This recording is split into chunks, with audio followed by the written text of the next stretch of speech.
Okay. Now, Ella, do you compose? Have you ever written anything? Sort of. I Yeah. know how, sort of. So how? How do you compose? I mean, I used like an online thing, but I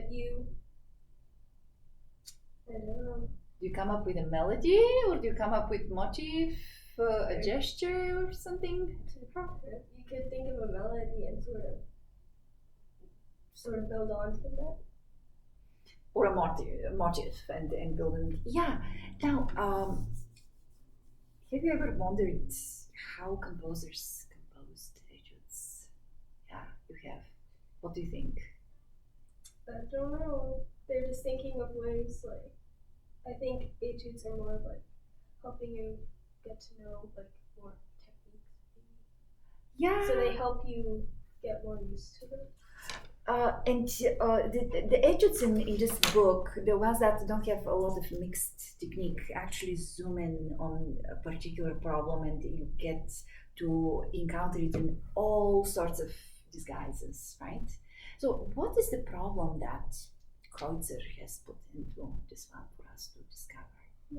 Probably the different rhythms and how when you should hold the notes with the double stop. That's a good one, because one of the voices is always like a drone for the other voice, right? And sometimes that drone just goes away and you have to know what it is. Right. So part of the issue with this is the voicing, right? Because it's not holding both voices at the same time. Now, if we have to hold the voices at the same time throughout,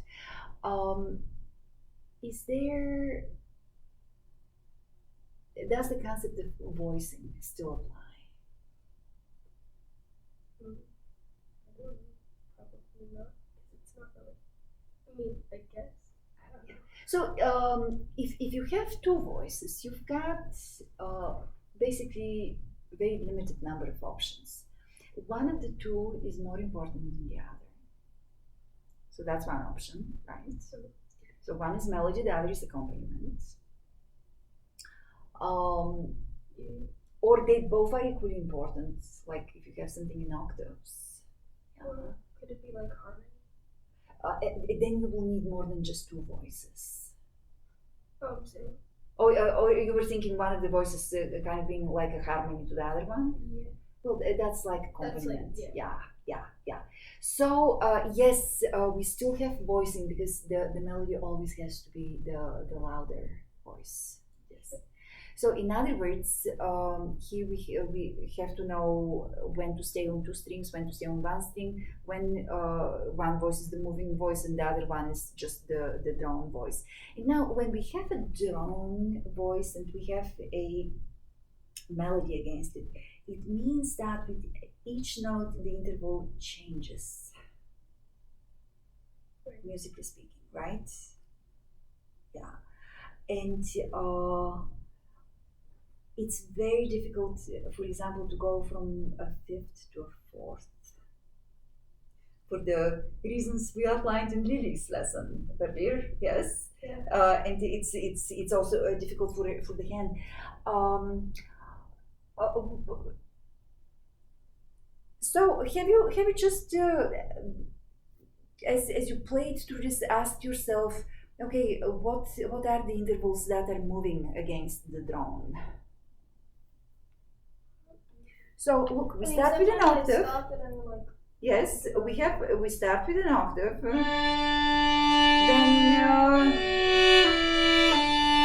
Then we go to sixth, seventh, and back to the octave.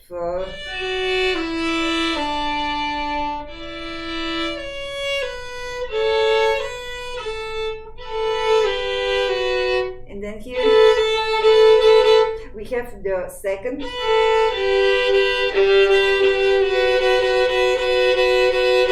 One of those pesky intervals that it has to be absolutely in tune. Then, so the final octave again has to be really well in tune. Well, the sixth, two ringtones, well, that's also kind of fixed. Then,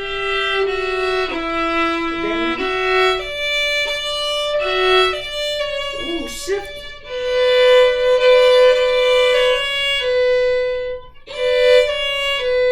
Luckily, we don't have to, hold the B against all of it, although technically we have to because of this. Then second, again one of those nasty ones.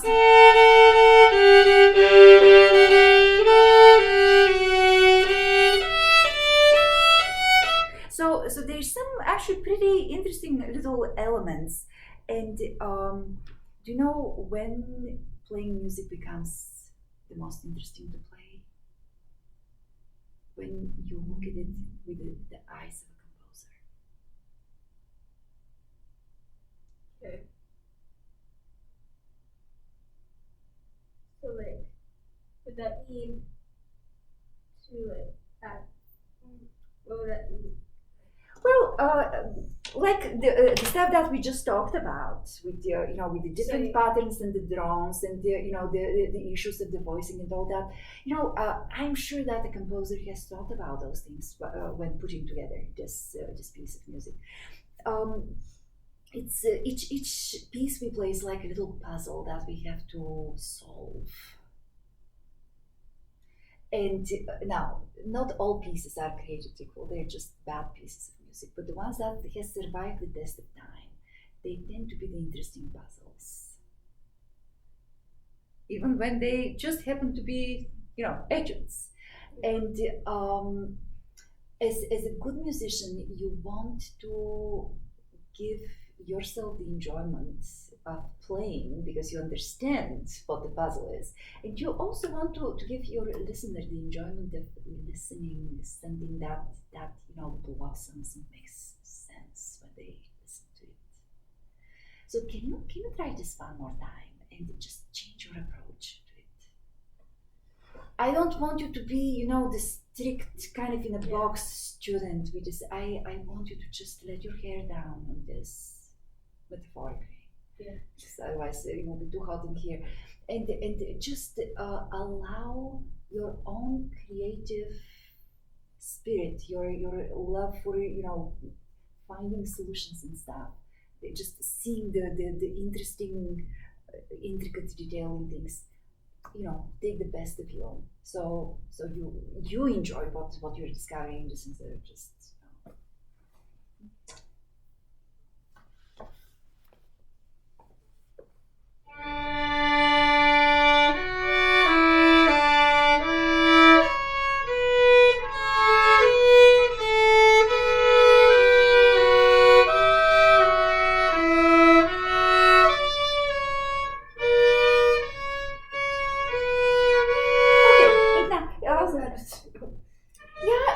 happened there? So in your composer's mind, you probably were thinking of a B flat. You were thinking of a major third there, but it's a minor third. So just open up. Oh, so much more satisfactory, isn't it? Yeah. And I so love the musicality with which you started the beginning of this. Didn't it feel nicer to play it with infused with meaning like this than mechanically? Yeah. But you're such a sensitive person. Use that sensitivity.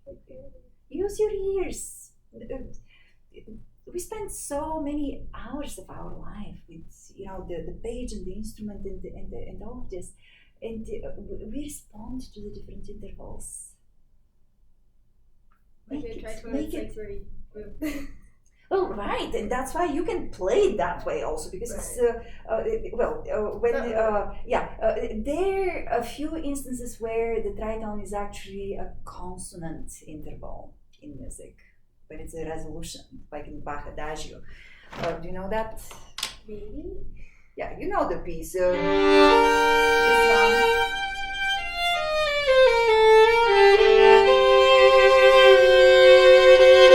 So this is a tritone, but the thing is that the real dissonance, the tritone is the resolution of the just a much more consonant chord.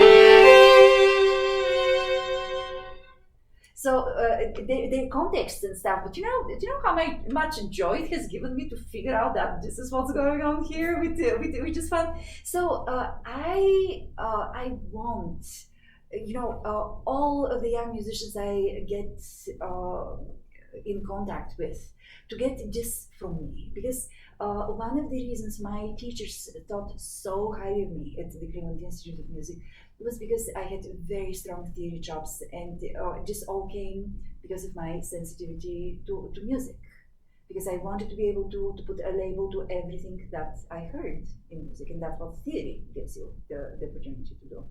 But then it also gives you so many tools to enjoy the music that you play. So can you look at this piece of music? I know it's only an etude. I know it's only an exercise. And I know that Kreutzer wasn't Beethoven, even though Beethoven dedicated his ninth and greatest sonata to him. Do you know the Kreutzer sonata? Ooh, listening homework. Are you listening? Yeah. Well, yes. To like different pieces. Yeah, but that gives you an idea how important a musician Kreutzer was during his lifetime. If Beethoven dedicated his greatest, the most grand of his sonatas to him, so he deserves some respect and some effort on. So. Let's try one more time. I love you when you play music here.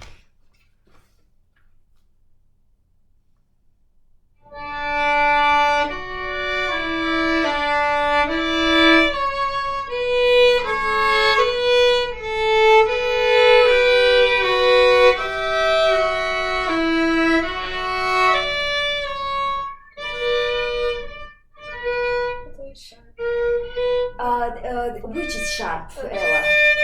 Oh, so you just have to move on a very tiny interval when you shift. So you have to expand. Yes. Can you think widening this space before you shift? Yes. So while you're still playing the F sharp, C sharp, already start hovering with yes, and then just shift yes a half step with the hand. Yeah.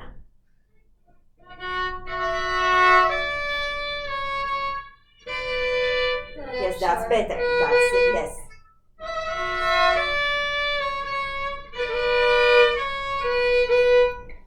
Yeah, and you might have to also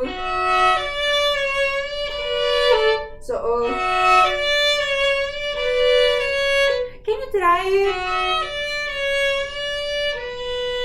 this?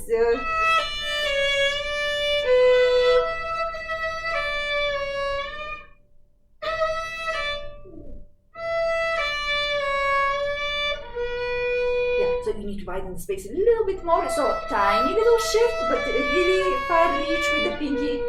Yes, that's better. The B still has to be a little bit higher. So one more time. Yes. And now let's try something else though.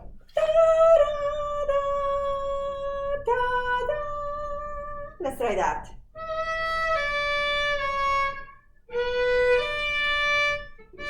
Yeah, because that informs your hands in a different way. Yes. Now, let's try the way it's written.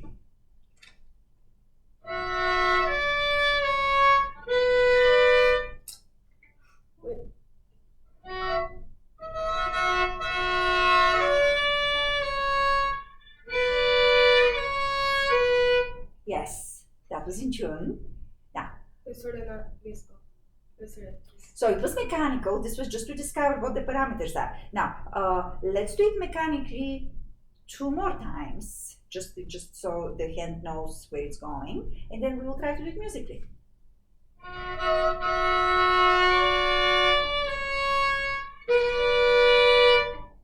Nice.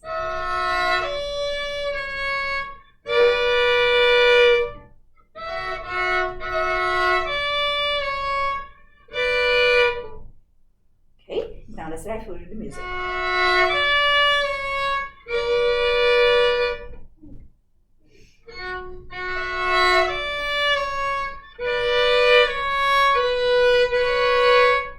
Go on, Ella.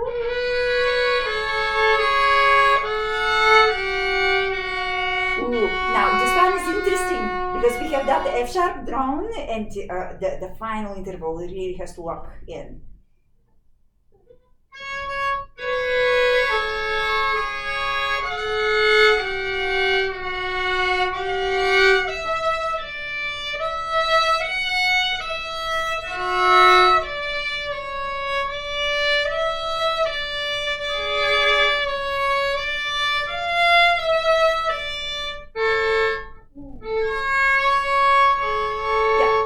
So Ella, while you're still playing, already that third finger has to be like an antenna across. So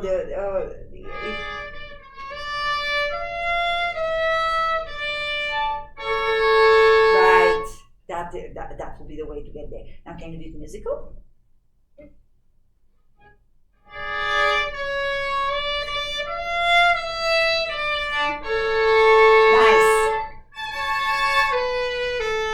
Now that's a drum, so you have to sustain it. And it should be also in an up bow because it's a second beat. Yes. Sorry.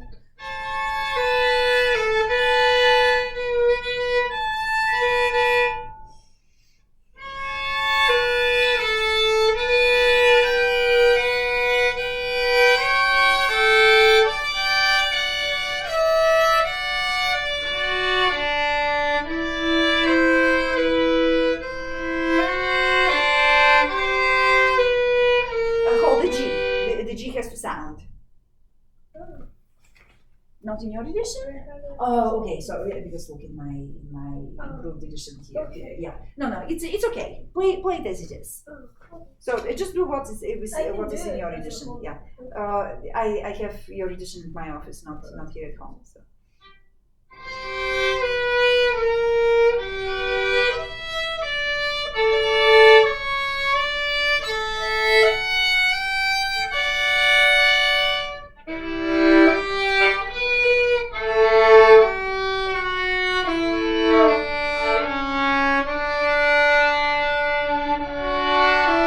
Okay, now the difficulty here, yes, is going to be that your pinky is so strong that it doesn't wobble and change pitch when after the unison you go to this. So it might be, again, depending on the hand, everybody's slightly different, that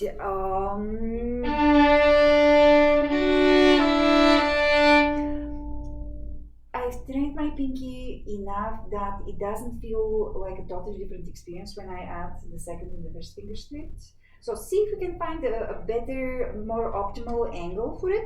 You might have to raise your knuckle, the pinky knuckle, just a little bit because you need more clearance, right? Yes, that might make it easier to Do you do. think my handshake is okay? Like, or just Well, if I didn't say anything, it means it's fine. You know, okay. if I don't harp about it, it's fine. Okay. Yeah. So mom's been saying I have to be like that, Like what? like more turn. Oh no. Now, this actually varies depending on your hand structure. We've talked about neutral when all fingers are on the same string. Closed when the higher number of fingers are on lower strings because you need to supinate a little bit more for that. And then imagine that you're playing A, F sharp, G, B. Like this. Oh, So that's an open hand structure. This would be absurd to try to do with the other way. So in other words, more or less, you want to keep the knuckles at optimal position for this, which doesn't involve an awful lot of movement here. But depending on what your string crossings are, your hand structure changes from neutral to close to open, and some of this is going to change. Now, tell me, what's the hand structure for this particular place with the unison? So where were we? We're here. So it's close. Yes, right.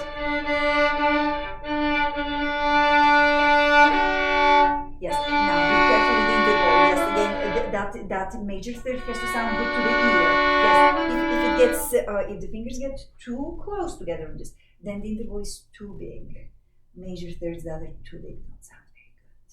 So. Yes, and the fixed note is the D, right? Because it's a ringtone, and so you just have to adjust your F sharp. Yes, go ahead.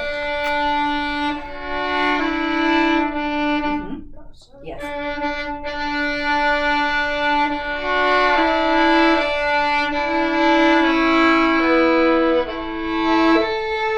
Okay. Now, what is the hand structure for this one?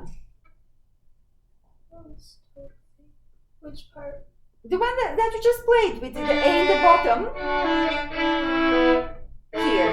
That's open. Yeah, do you see how it changes on a dime? So, and those are very minute differences. You might actually have to stay to something that is closer to neutral hand structure so you can reach all of those intervals, but this improves the dexterity. That's why we're working on this etude. So could we try that one more time with the unison?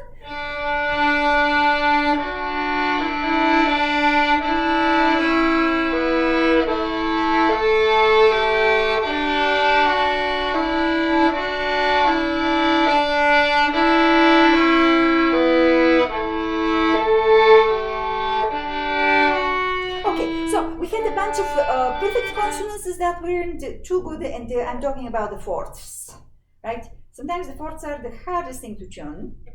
So let's try one more time for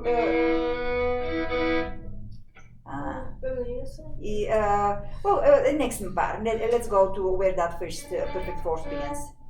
Yes. So type of structure. What's the hand structure for this? Close. Yeah, right. So you kind of have to. Yeah.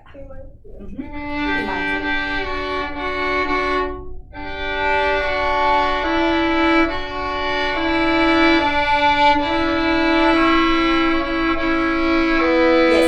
Now, in this case, the C sharp will have to displace the pinky. Otherwise, if you just put them next to one another, it's not in tune.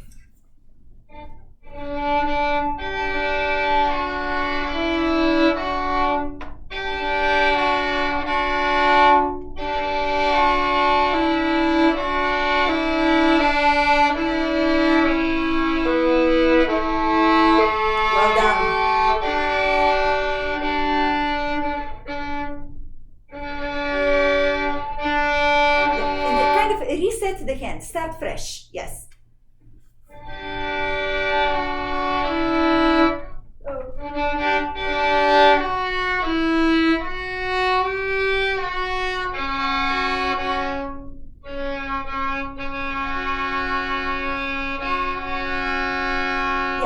I wouldn't mess so much with the F sharp because you would have played already 3 F sharps in that measure. So you have to tune the C sharp to the F sharp. So start from the start of the measure.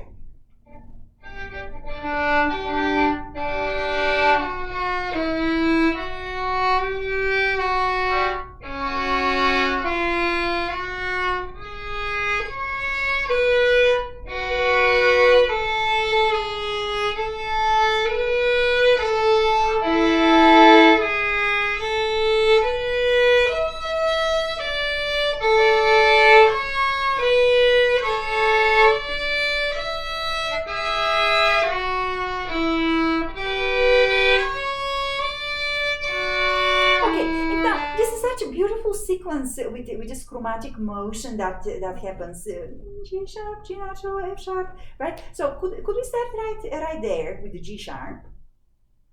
And I want your musical sense to respond to this beautiful chromatic motion. Measure 13, second half of it. Yes.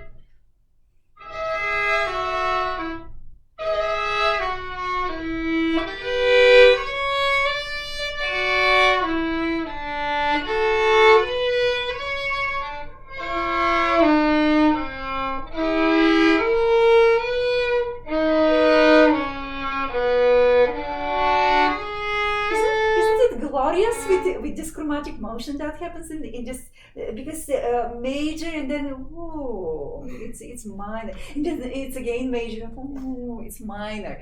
So try that one more time. It's such a cool little moment here. Mhm.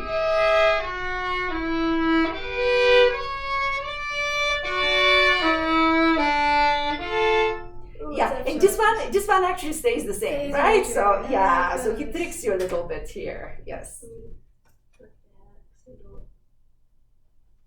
mess it up. Yeah.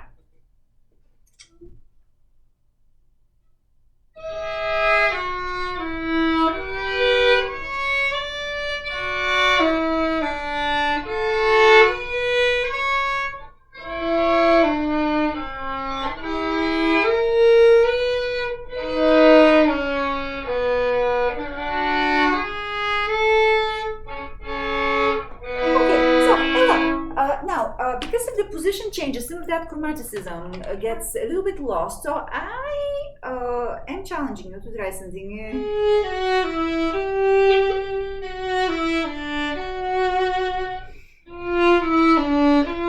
Sorry. Oops, what am I playing?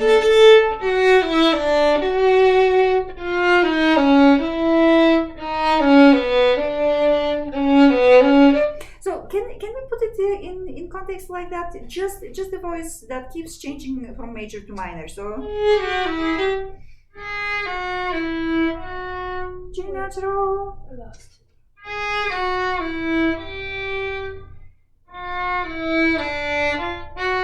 Yeah. And it will be much easier if you go. For this one you go to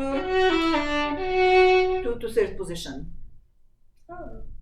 Aren't you supposed to do that?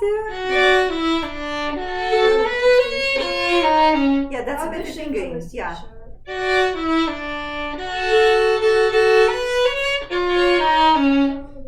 It's harder. Yeah,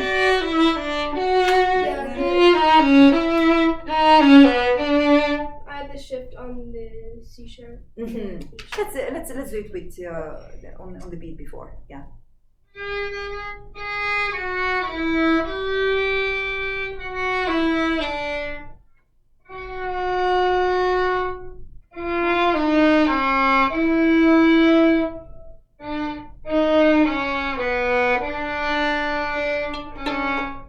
Yes. Okay. Yes. Yes. Okay.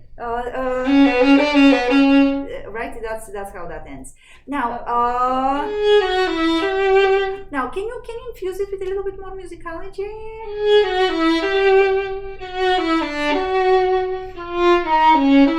Sorry.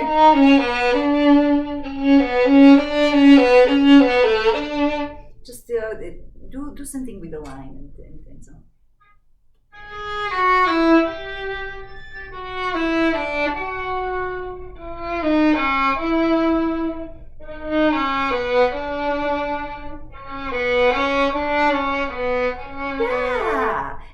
let's add the top voice to that, because this is like the cushion that carries everything.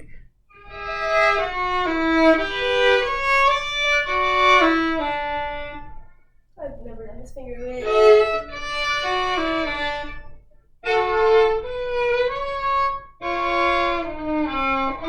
Okay. Mhm.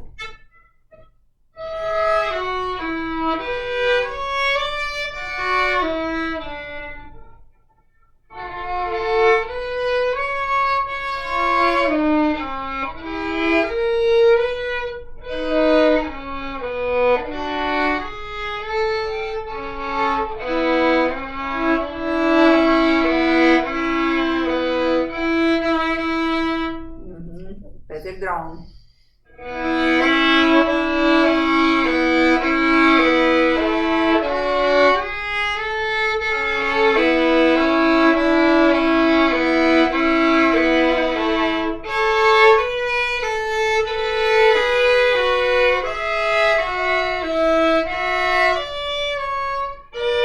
Oops, same problem is. So tiny movement for the slide, enormous reach for the B natural.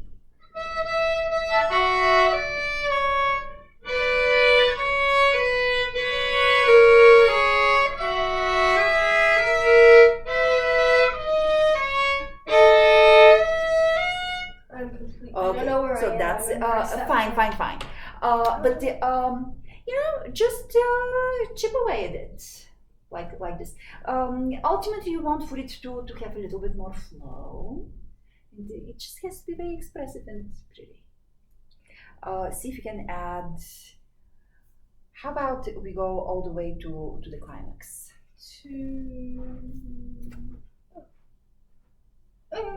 Okay. Yeah, or it should. It's sort of repetitive sometimes. Yeah. Sometimes. And if you can finish it, That'd you'll be be done cool. with. Yeah, you will be done with quicker. Do we have another one out No. here? Oh, we don't. We only Okay. have this. Yeah, Ella. I have this. Oh yeah. I Okay, have so the we're still in the folder. Okay. How much of the Italia are you playing today? I have the first page, and I did all the way to here. I started on this part, but I don't know. And then I have my partita. The preview. Okay. I have the first, second, third, and page really good, and I have the fourth page. I'm still sort of working on it. I got it. Okay. I don't have the rest of it. No, it's okay. It will take us a while to get to them. I'm not in a terrible hurry with the partita. Great. So now let me ask you. Next year, are you in high school or are you still in middle Next year, school? I'm going to be in high school. I'm going Okay. in 8th grade right now. Okay. So the reason I'm asking is for which of the all region groups do you qualify?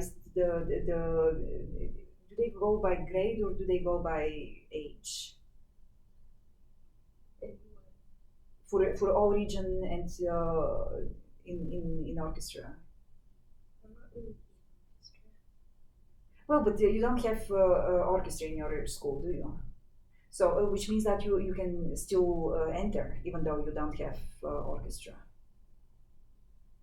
in school. Yeah, you can enter and play, but is it going to be? The question is if it's high school things are. I mean, you can prepare, but it will mean that we spend all the time just on all state, and it's not my favorite way of neither for me nor for the student. It's very very good. But maybe not this year, but next year we should plan on it because Texas All State is good goal to have ahead of you. And okay, so it's like for the high school, the all state has two levels. The one is that all region. There is an all region orchestra that you audition for, and so there are excerpts from the all state rep.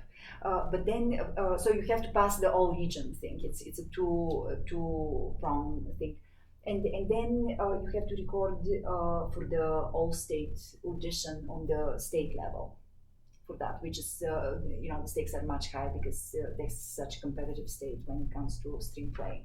Well, Kwan made it to all state last year, and he was only a ninth grader, so he's going to do that this year as well. But the thing is that the rep is interesting because the orchestras are very good there. So last year, one orchestra did the Prokofiev Fifth Symphony, and the other orchestra played Bernstein, the symphonic dances. I mean, really serious repertoire with usually with extremely good winds and very strong string sections. So traditionally, kids who go to schools with orchestra programs, they can automatically audition for the O region, and if they make it, then they progress to the next thing, and if they make it through that audition, they go through this. But for kids like you who don't have school programs, orchestra programs, you can still audition. There's some hurdles to go through, but you can do that, and we can look into that if this is something that you want to do.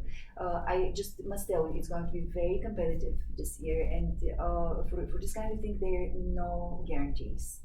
I think you're perfectly capable of preparing and passing, but it's going to be like a major undertaking. They have to learn two etudes, which are like this year they're not necessarily artists' etudes, but they're good etudes. One is from Mazas, the other one is from Rod. Number 5, you can look in your book because you have the old book. I think you I might have played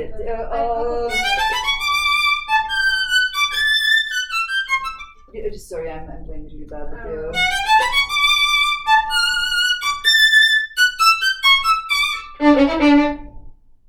that's how it goes, yeah. So this is one of the etudes, and the other one is from in B flat major from Mazas.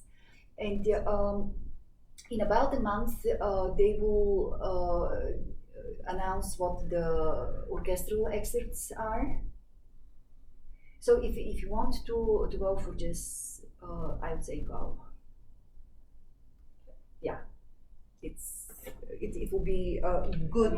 I wouldn't say I'm used to getting competitive, but I was in orchestra. Well, I think you can be. You're an athlete. How could you not be competitive if you're an athlete? I used to be in orchestra in California, and that's very competitive for like spots and like first violin. You're like, well, but this is going to be very different from your experience with orchestras around here. Now, for the O region, I don't know, but if you make it to all state, for one thing, it's a big thing, considered a very big thing here. Well, and then you actually will have good experience going there. Because it's in San Antonio for the kids go there for 5 days, I think, because they rehearse and so they stay in a hotel together and they hang out together. You get to meet a lot of musicians and so on. So, and the GMA is a very big convention. So I haven't been there 15 years probably, but it's a big deal. So talk to your mom, and she can talk to me about it as well. But I would recommend that you try it. Yeah. Okay. So now let's dive into this one.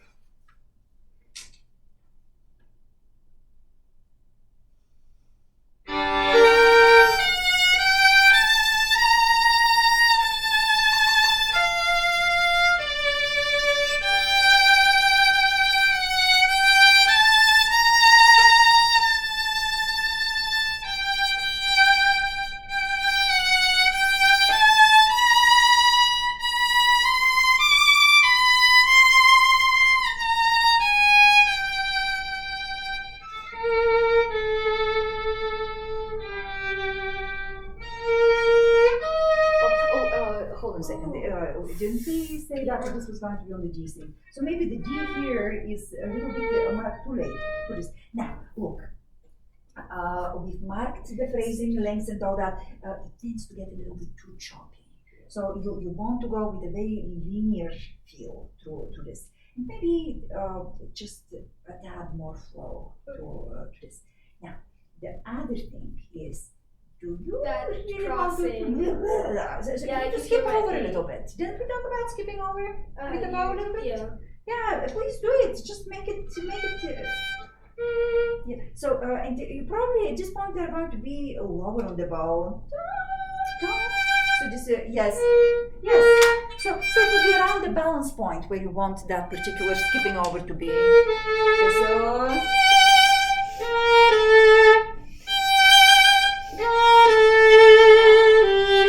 It will be much more natural that way. Do I start off? Yeah, because I want all of those things that I mentioned. So think for a second, because this is not something that I want you to go home and practice, because I wouldn't know how to practice that. I just do it. That's what it is. And now, if we're also talking about orchestras, you know, when you work with a conductor, he doesn't expect that at the rehearsal you're not going to give anything, but you will just keep playing whatever you have prepared, and it will stay that way. Conductors expect flexibility and just instant adjustment. So take that, imagine that you're playing, I don't know, I always like to imagine that instead of playing with 16 other people in the section, I'm like the oboist, the principal oboist or the principal flutist, and I have a solo with just to play. And if a conductor says, you know, okay, change the character of this and just, what kind of adjustments would I do?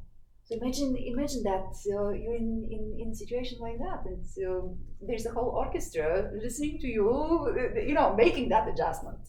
Do it.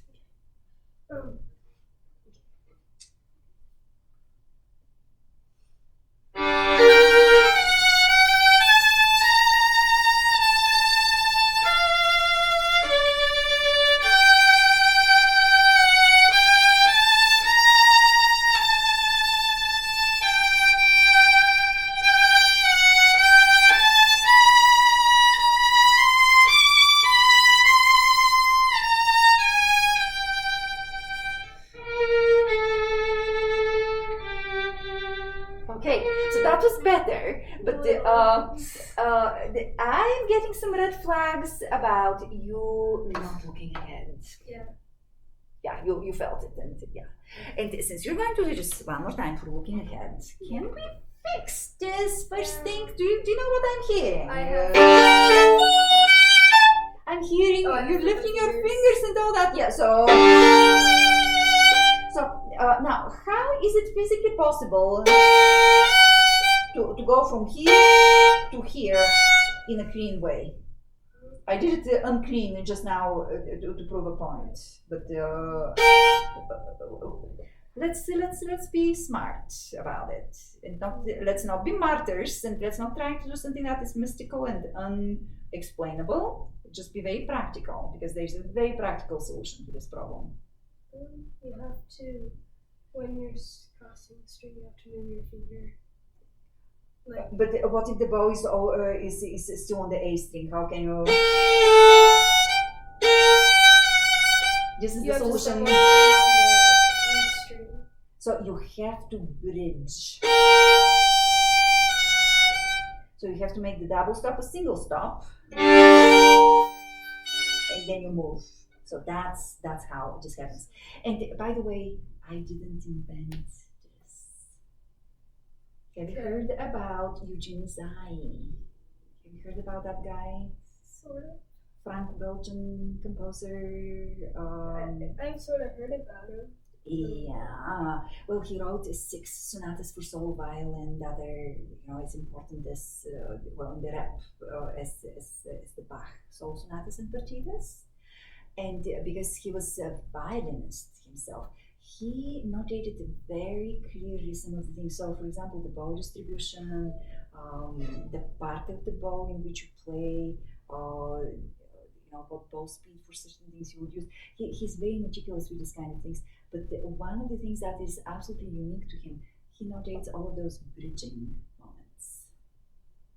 I don't have the book here to show. It's in my office, but when we get there next time with for your lesson, just tell me to show you the bridging in the Zaï 6 sonatas.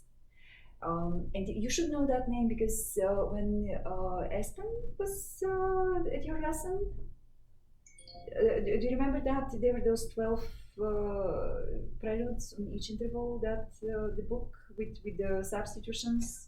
Yeah, so those are written by the same composer. Yeah, very important composer. Yeah, yeah, yeah.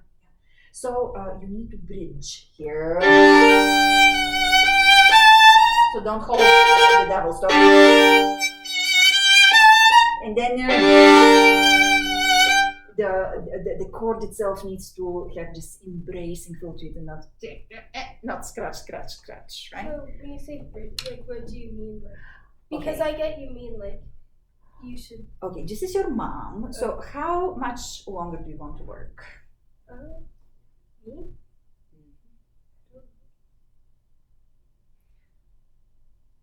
Give it another hour? Can we last that long? What time is it?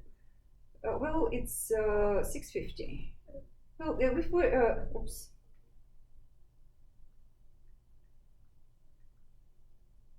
Okay. All right. So, I get you mean like I have to stop, like have more So- time on the last string. But, Yeah. Like what do you mean by bridging? Like what do you so the E string becomes like a bridge for the melody.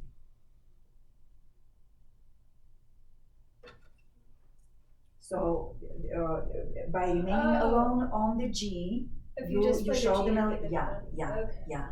So that's why it's called bridging. Yeah. Okay, so she will be here in 55 minutes or so. So yeah. So I'm sending her thumbs up for that. Okay.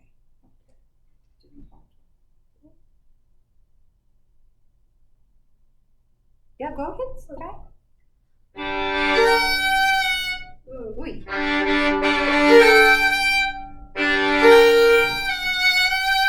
Yeah, and now can you be really grand on the way you're treating that? Yes.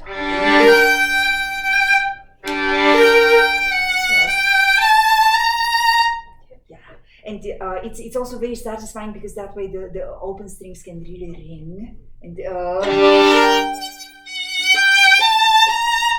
And they're still ringing. Yeah, ooh, I It's love like it. this. Yeah, yeah. So give it a try.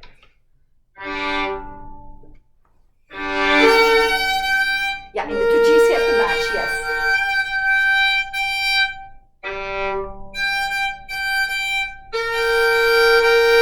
Yeah, and I'll tell you a secret. The B flat in this context cannot be too low, because this is one of those imperfect consonances that has to be slightly adjusted because of the double stop. Yeah. Yeah, and That's too hard. not only that, yeah, your sound points. Now you're going like a horseshoe. So yes. So and when you remain alone on the E, make sure that you're really close to the bridge with the bow. Yes. Yes, and I'm going to play with you. Try to get the timing and the gesture. So one more time.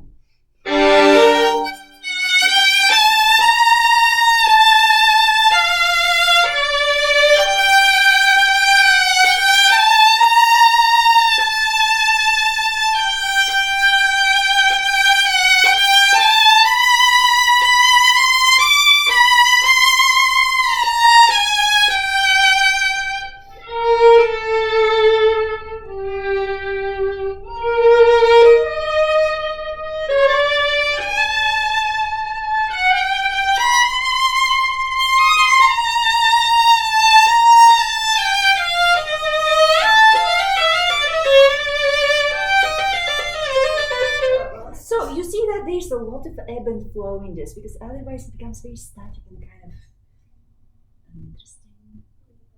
Static. Sad. Yeah. Well, not sad, like emotion-wise, but like just sad in general. Yeah, It's like right, disappointing. right. But just music, there's just so much fire in it. Tension. That's yeah. So with, like, And that's just pull and push that you can allow yourself to do. Okay. Again, being in the shoes of the composer or in the head of the composer, better than the shoes for sure. Yeah. Yeah, but I don't think my feet would be in there. Oh. Maybe. Who knows? So Yes. So just feel it. It's kind of a some more of a feel. it's so you need to sit on the low strings, on the open strings for a little bit longer, because they give you the it's almost like you have to push yourself off from something, and having the power of the lower strings gives you that moment of pushing off. So right now you're just trying to do something like this, and you have to raise yourself a little bit. So there's a little bit longer sitting on. So it's almost like this is created there, and then inside that resonance, you do the roll in it. So Well, you like described it reminds me of like a magnet that you're pulling apart. You can feel it trying to go back. There's resistance. There's yeah. It's not a mechanical thing. It's yeah. Yes. Good.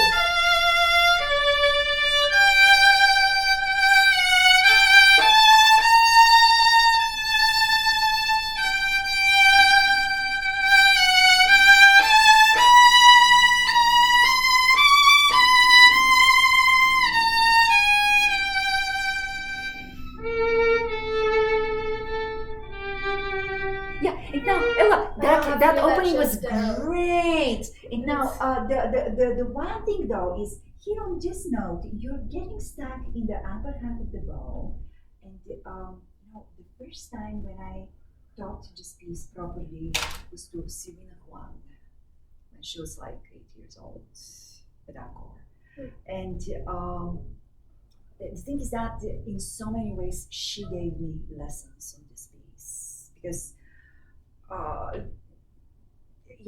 there were things about the gesture and everything that were so musical and so beautiful. And so, first of all, the way she played this chord, I didn't even have to explain to her how to do it or anything. It was just right there, and with just unbelievable right hand, which she got as long as she has played the violin. This was so magical, and I just remember how she played just bit here. This, at the time, I had no idea how to teach the music of this thing, and she gave me a lesson just simply by playing the piece the way she did. It was magical, getting from this register here, this one too, and then the next with this variation. Just the way everything was shaped, and with the fluidity of the bow and all that, and I kind of want to see the same thing coming from you. Can you challenge yourself to try it? It's fun. It's fun. So let's try.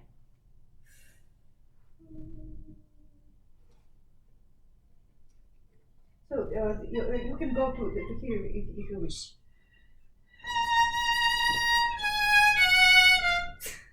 That's the wrong door. I'm doing. Yeah, we have to be natural. Yes.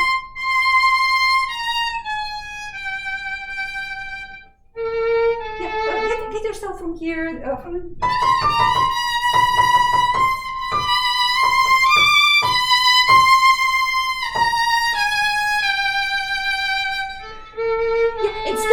Step over a little bit, because this is a different voice coming in. It's now different person. Yes, and should be legato. But you're articulating smooth. And now, piano. Just now, really poetic. Light on the.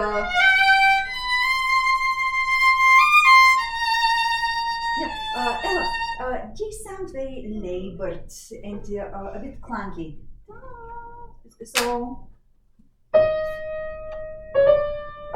almost taram param param param param param. It means lightness on. Yes, rhythmic lightness on taram param paradat. Yes. Yeah, and legato. Sweetie, please, legato. So this is smooth. Yeah, this is smooth, and this one is also smooth. These are very typical gestures for this music. I want to hear one more time from.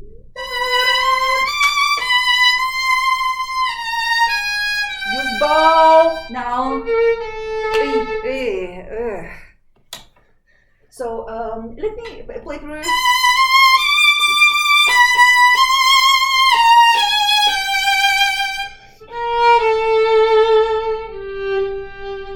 So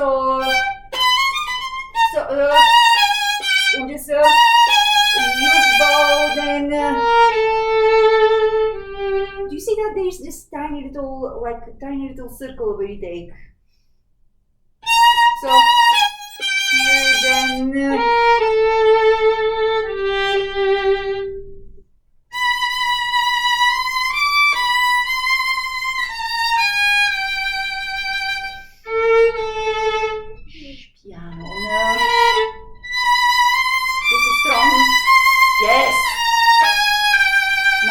Circle. Yes. Yes, because that's a pickup. Yes, those two have to connect. So the circle is before that. It's the circle is on the register change. So the circle is on the register change, and then this is a phrase.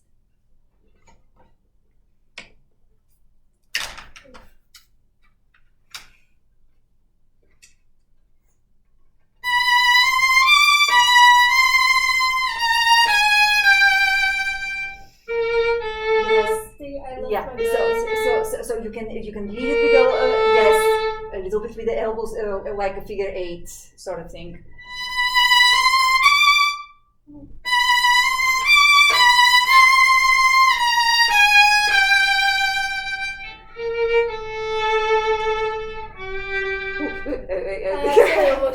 Yeah, you almost shifted, but you're also almost double dodging. You're doing da da da da. So this is much calmer and much simpler. It kind of there's this feel of reconciliation and sadness also.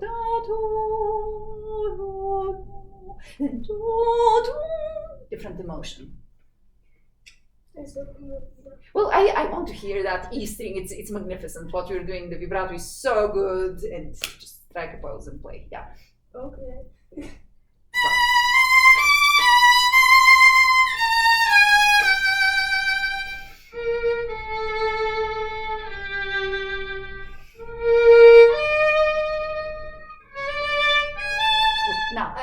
Now, just looking at your hand, just all of this feels like, look at my hand.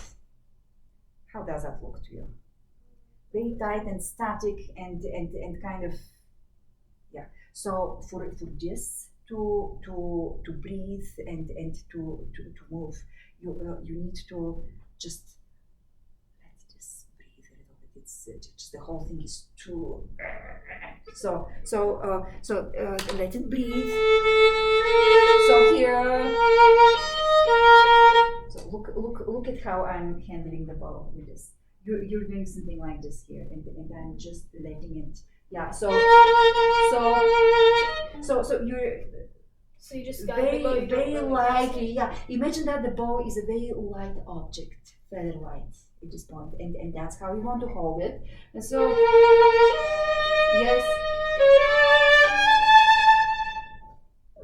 I keep hitting my other string when I do that. Yeah. You need to be closer to the bridge for this because the strings are very short at this point. So still play with very light, transparent sound. Yes. Yes. So basically, the stick is writing on the crooks of your fingers, like this. And the thumb is just going to stabilize the bow there, but there is none of just squeezing the bow, so very light. Yes, and move the bow. Whoosh, whoosh. Yes. Yes, and now give yourself a little bit more support from here, and now let's try one more time from here.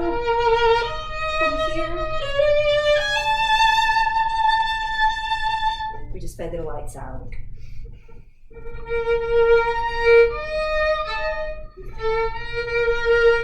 Yeah, so not over the fingerboard. At this point, the string is very soft, so yeah, and the E flat. Can you play it not so flat? It's a little bit on the low side. Ah, that's better. And maybe even just that's too high. Split the difference now. Yes.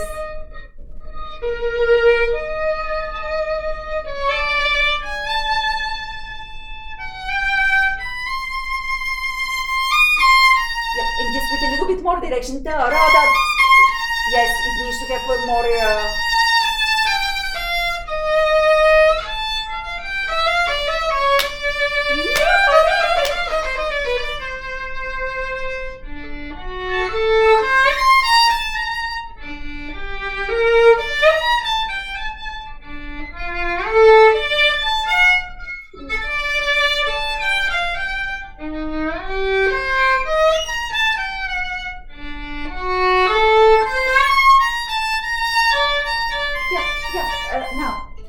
I'm very glad that you're trying to do the bow distribution that we talked about, but it sounds very student-like. And you should expect from yourself a little bit more artistic sound from this. Okay, so can we make it artistic? Ooh.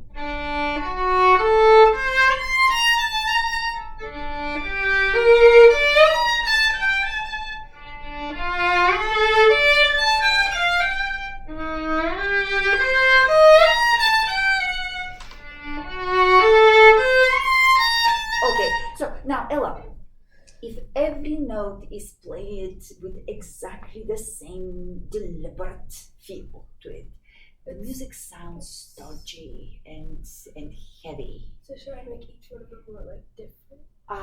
Yes. So you need to have points of departure, points of arrival, and so.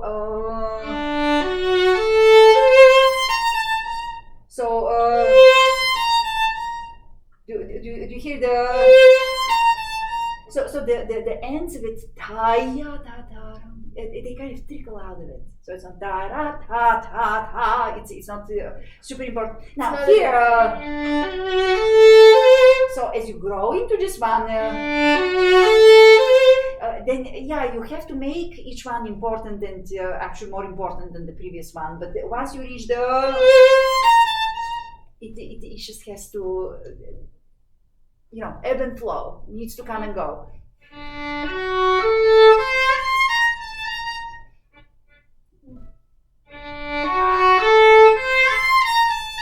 Better.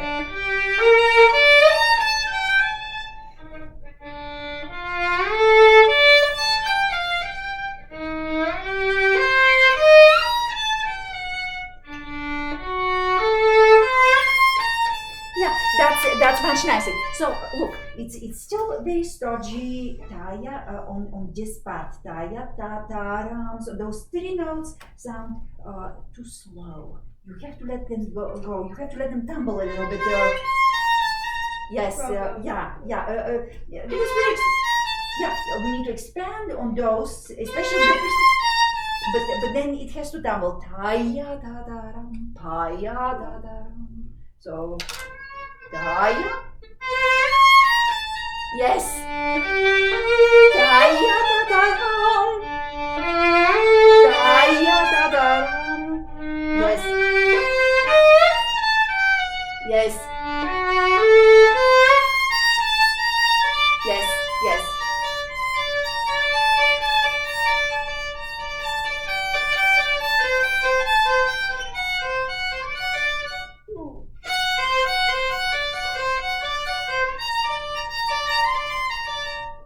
So on the second one, it's a little quieter. So it says pew pew. Well, it can usually because it gets busier.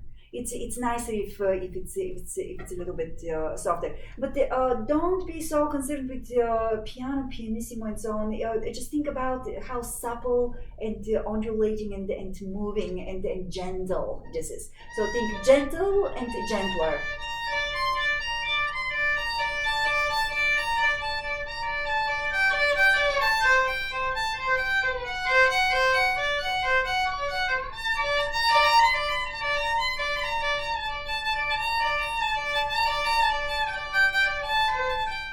Yeah. Okay. Now, have you, Ella? Did you work on this with metronome? I tried. But it didn't work because it kept like not working. What was it that didn't work? I Was it the mean- metronome that didn't work, or you didn't work? I didn't work. Oh, My how mind, did you try it hard enough to my make it mind work? like kind of died. It didn't die, but I don't know. It's like I did sort of do it with the metronome. I mean, I tried it. How many times? Not very many. I should probably do it more. Well, It's at what tempo did you start? That's Kind of interesting. faster than I should have. So that's a big turn off with the metronome. If you put the metronome at the tempo at which you cannot play it, it's not fun. So you need to find the tempo at which you can comfortably play everything and sound musical and satisfied with what you are playing. Because then it's going to take you what 10 minutes to speed it up to the tempo where you need, but you need to start there. I've told you about the movement. I sort of tried. It's kind of happening. Most of it is happening, but the problem is that you're tripping on the text. And that's why even if the movement is correct, if back to this idea of the rapper when we were talking with Lily, if you don't have mental clarity of the music that you're playing, you can't put the technique to use. And actually, it's a lot of fun to play this passage. So learn it, please. Yeah. Do I try it again or not? Well, no, because you need Yeah. to spend what the 25 minutes is going to take to find it and consolidate it and everything. So, going on. I have a Yeah. question. Yes. Does the dash you put on the 3 mean to slide, or does it just mean to shift? Oh, it means a slide. There is a slash in my notation for this. There is a slash. It always means a slide. Yeah. Yes. So because there's also a little bit of expansion So do you- right there. Do you like slide on the second finger or on the third finger?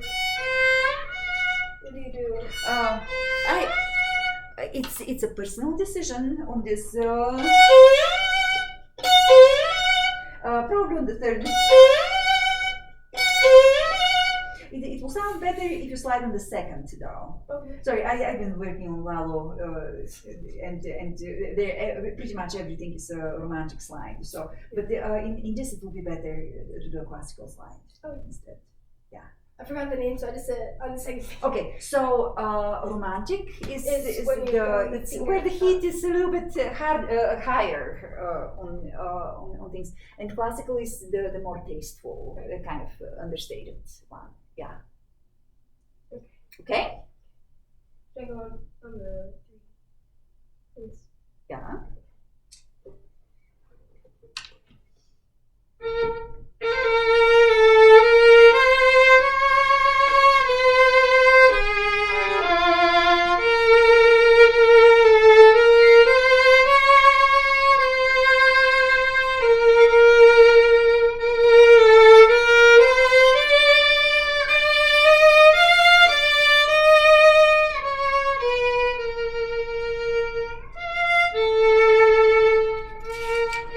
Yeah, and now this is a place though that you want to double dot. And now, do you know how to double dot within ritardando context? Because there's a little trick there. So the long note values become longer, but the short ones stay the same.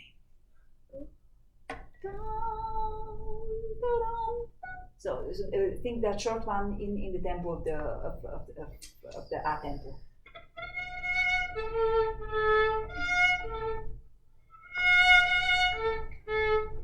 I'm confused.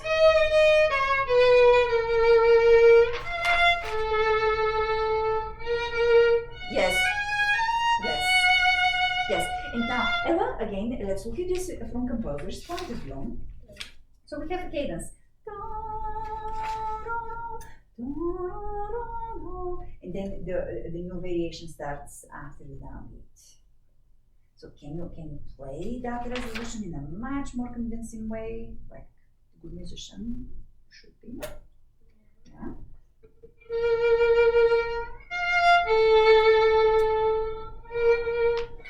Yes. Yeah. And now here. Do I use the same like relaxed mode since it's like really strong? Yeah, usually when we play soft, we barely hold the bow, and when we have to. Have I taught you this one? This is Simon Fisher pearl of wisdom there. How do we hold the shovel? Probably not. I don't think so. What do you think? How do we hold it? Well, if you're shoveling, you're gonna have your left hand. I mean, on the bottom, and then you're gonna have your right hand. It depends on what you're shoveling. Yeah. Because if imagine that you're shoveling something like this cotton, let's say, it's going to be one thing. But if you're trying to shovel into the dirt outside that haven't seen rain in months, it's going to be a very different thing. So same thing with the bow. So would you like taking the shovel preference, like when you're shoveling lighter things, you have your hands like closer together, I guess? You don't grip the shovel so hard. That's the thing. Yeah. And I don't know. Maybe you will want to. Yeah. Well, yeah. That creates muscle. A lot of muscle. True.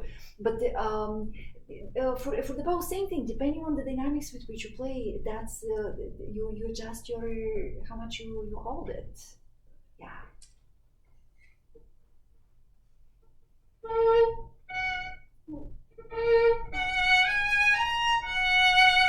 Yeah, and let's consider that that's a unit, and then that's another unit. Yeah. Ooh. Yeah. So you need to figure 8. Yes, except that you're going the opposite on the opposite bow.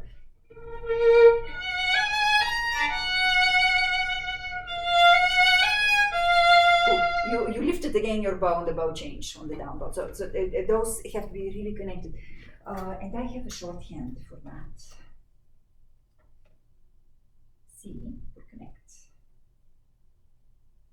Yeah. That way I know that these are a unit, and I'm not going to. Now here you can put a little bit of this, right? Because they're two separate motifs. Well, it's the same motif being transposed. Would you have like that thing you just wrote? I forgot what it's called. At the end of the phrase, sort of. So it would be. Yes, yes. That's because that's a separator. That's punctuation. That was just like in language, we need to use commas and periods. Same thing in music. And the same thing you do when you pause in your speech, same things are allowable in music. When you work with good musicians, they all understand and feel the music the same way, so it's very easy to do it this way.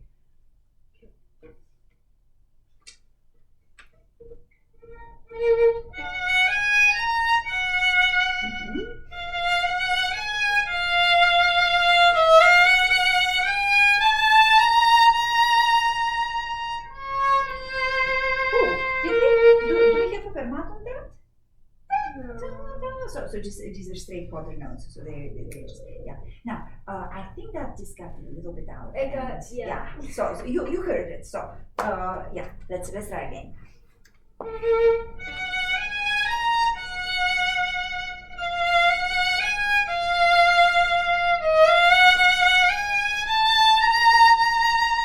Whoops! You're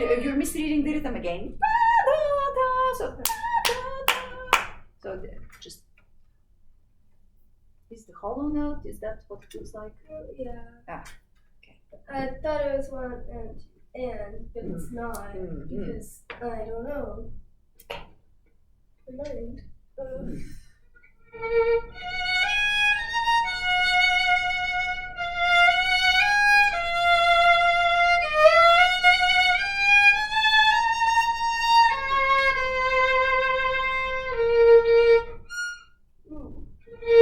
No, Do I that do was that? that was Do I do a little stop on that too? yes.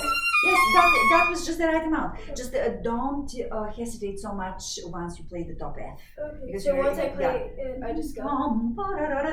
Yeah. So so there's like a tiny little breath that you take after this. Now. So again, we need to have this ebb and flow through this.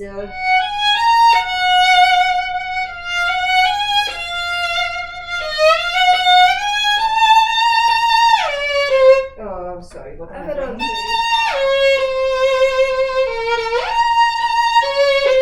So we're doing that on the G string, Yeah, right? it kind of So looks like a. now just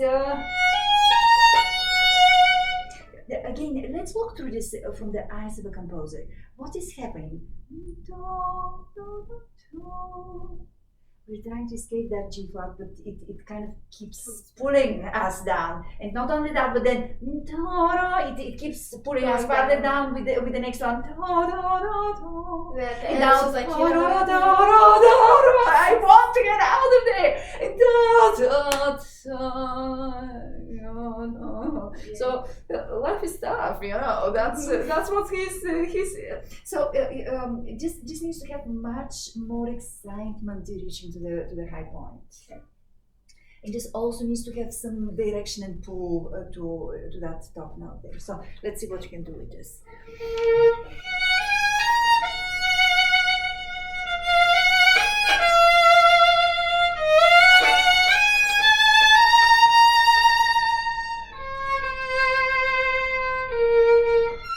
Okay, now I might disagree with the way you did it, but I'm so pleased that you tried. You did something. Yeah, you know, one of my teachers used to say that the only wrong thing in music is not to do anything. Because by experimenting, you will arrive at things that make sense. Because music is abstract. Who dictates the rules? It's the tastes of people. You know, they have experimented and they have come up with certain references and all that. But it's completely subjective. So you need to come up with an idea and just run with it. So can we have take two on the same idea? Kind of a little bit toned down a little bit. Well, just experiment, and sometimes you just will need also to be all by yourself in the room with nobody listening to you, so you can really, discover what you want to do with this.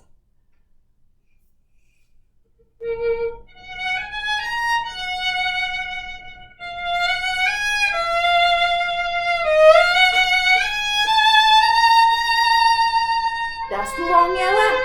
That's. Yeah, I mean, it's just circle it because you just have learned it with your own rhythm. Yeah. So signal to yourself that you have to count there, yeah, and anticipate, because if you don't anticipate, you will make the same mistake each and every time.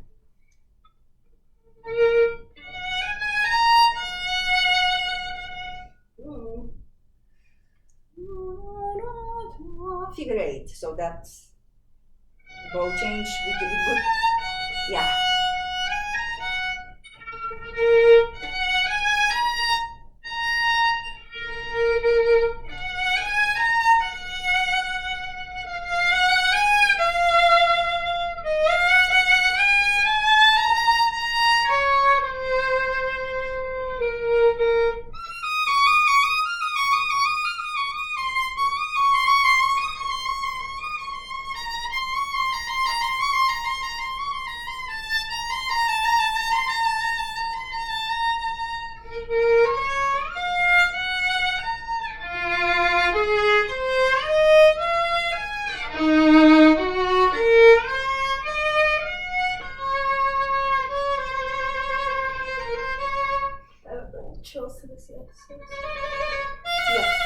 if you don't know what the trills are, just play the fingerings, but without the trill note. Now, Ella, I just want to mention, just so you also have it here on the recording.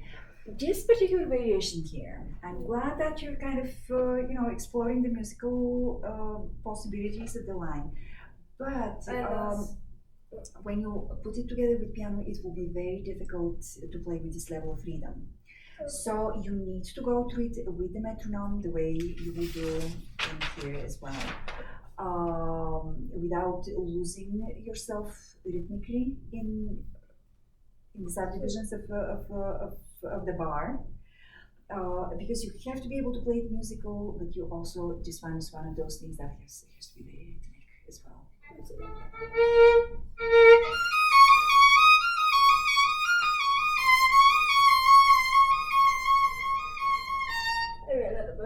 Yeah, but you're also sitting too long on this. Look, these are all six tablets, so it's you could vibrate, you can inflect it, but you should not distort the rhythm to the point that it sounds like we've changed the bar.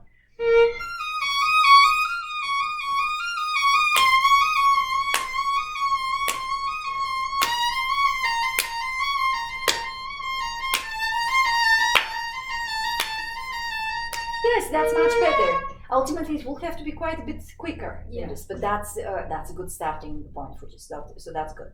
Now let's go on.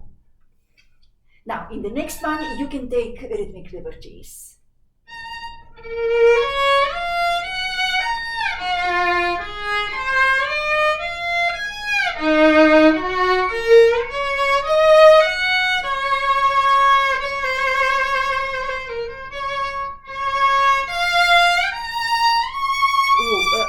We're lacking rhythmic proportions, or did you suddenly decide to change the tempo here?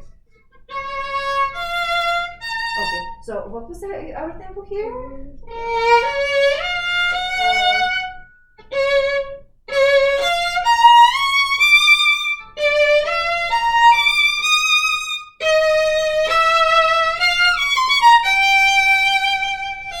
So that's what it looks like without the ornaments. Yeah. Now could we maybe do from here one more time?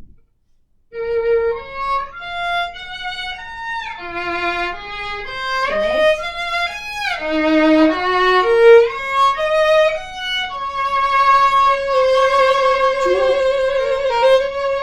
Yeah. So you have to look ahead and remember that this is a much longer note than what you're counting. Let's do one more time from here. And again, these guys where we take the extra bows, yes, exactly. So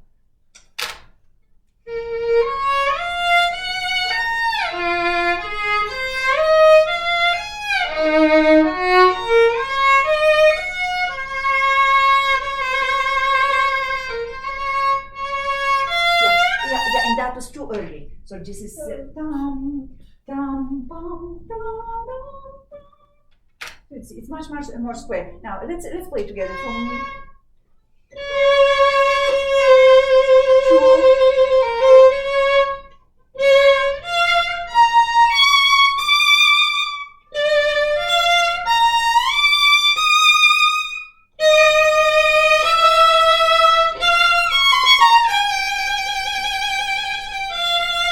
yes. So that's all there is to it. Could we one more time, just you?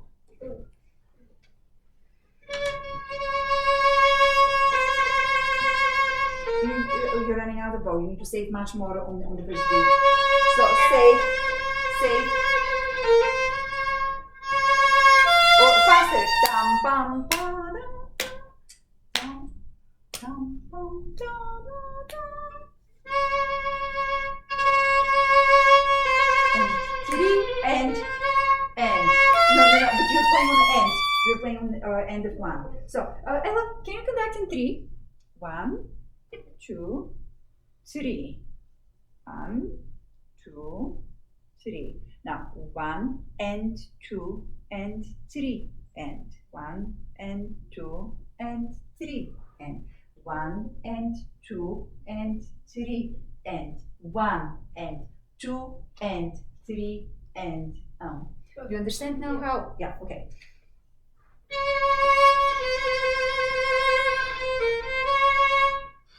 Oops, that was too long. Now, how about we put? I'm How just about we- thinking of like having a beat per beat and then a beat per 2 beats, and then that mixes me up. Okay, we will try and just. So you have the beat and the end. Dum, bum, dum, dum, dum. There are 3 beats in every measure, right? So 1 beat, here's the down beat, 2nd beat, 3rd beat. Dum, dum, ba-da-dum, dum, bum, da-da-dum, dum, bum, da-da-dum, dum, da-da-da-da-dum.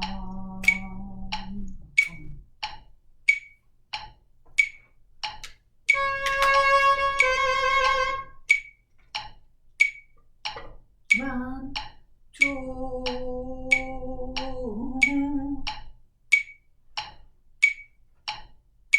So the high pitch is the beat. My counting is not counting. Wait, So how many beats are you counting per bar? Are you counting it in? I'm counting in 6. Okay, so in that case, the half note is going to have the high pitch and the low pitch click in it. It's much easier if you see it in 3, Ella. So it'd be 1, 2, 3. Yes, 1, 2, 3. Yes. Okay. Yes, it's much easier that way, and then you have also the end subdivision, which is Oh, I get it. So it's that I can say it backwards. dum, dum, dum, dum. Yeah, that's it. Do you want to try with the thing? Sure. Yeah.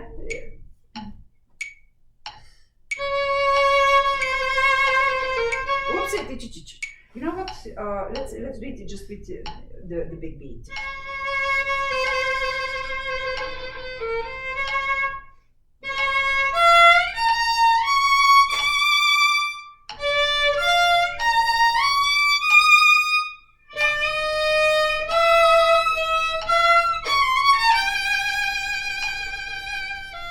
Exactly. Except I. No, the rhythm was good. Click and da da. Yeah, and then da and da on the beats. So again, it's so much easier if you counting 3 beats in I've never in played all this of part, but it's cool. Okay. No. So. These are just notated sounds. It's like two quarter notes.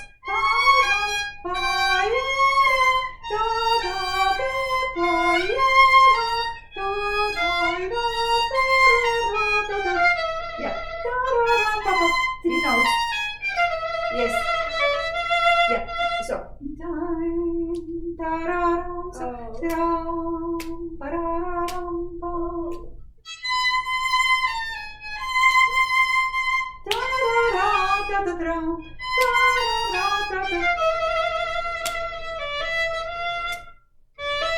Yeah, and if the grace notes are confusing you, drop them out.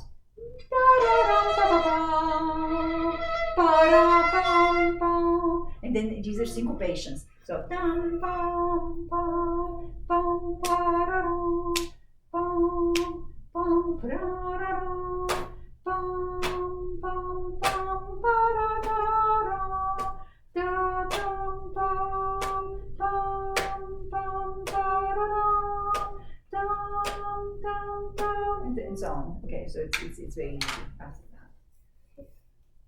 Okay, Okay. makes sense? Yeah. Now, this passage here.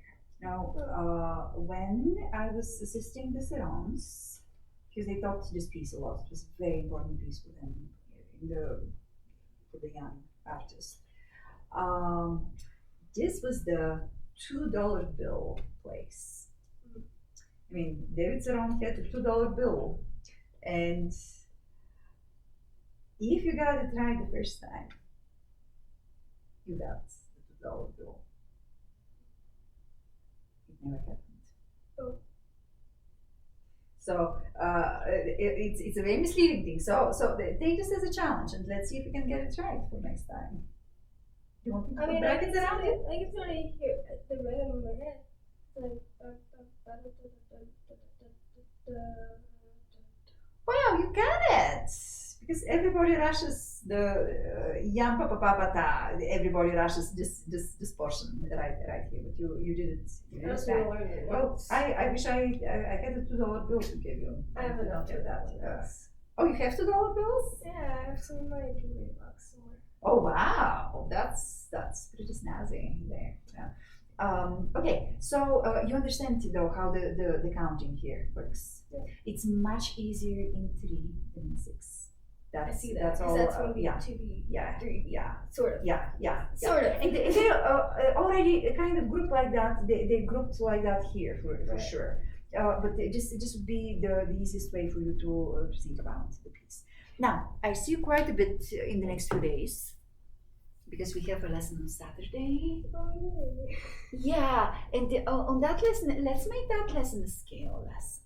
okay. Because it has become apparent to me that somebody is not really working on scales, and Yeah. I've kind of backed off from that. Yeah, but I mean, I Ella. started doing them more. yeah, but you know what? How about you try to achieve what the kids at Angkor had to do every summer? Have I told you about how they went about playing scales? It was very much Galamian style thing, and Galamian was huge on scales because he wrote the book, and learning the fingerings was only the first hurdle in that.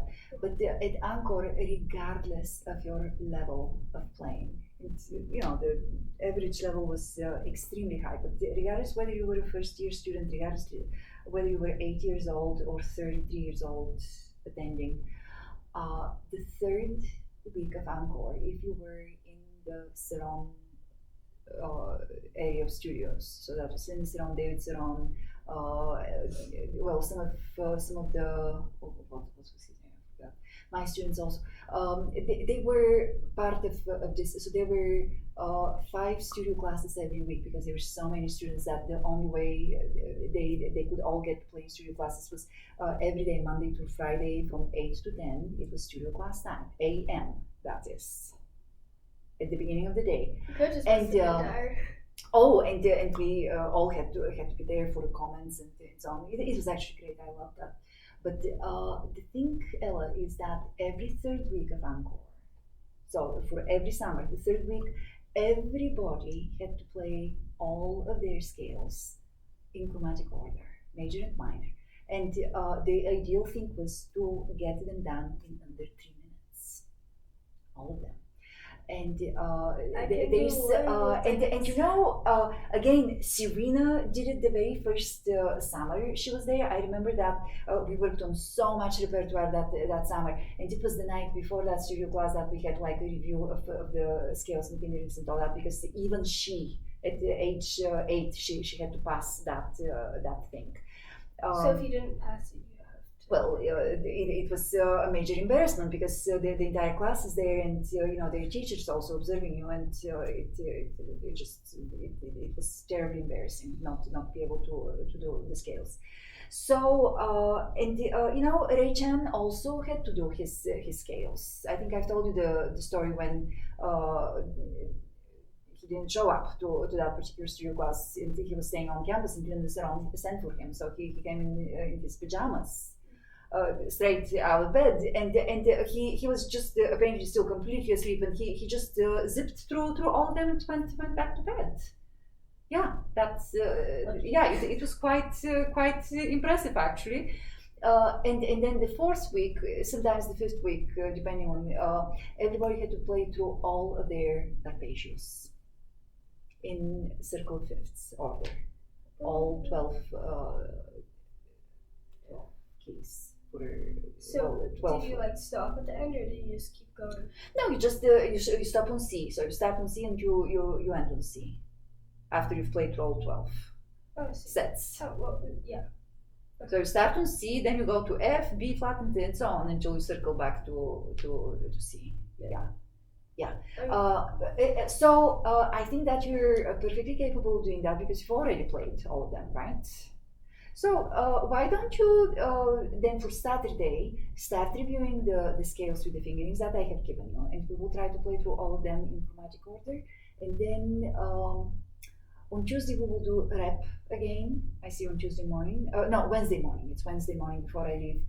And then after I get back from Tulsa, which you will have like 10 days, something like that, we will do the arpeggios playthrough.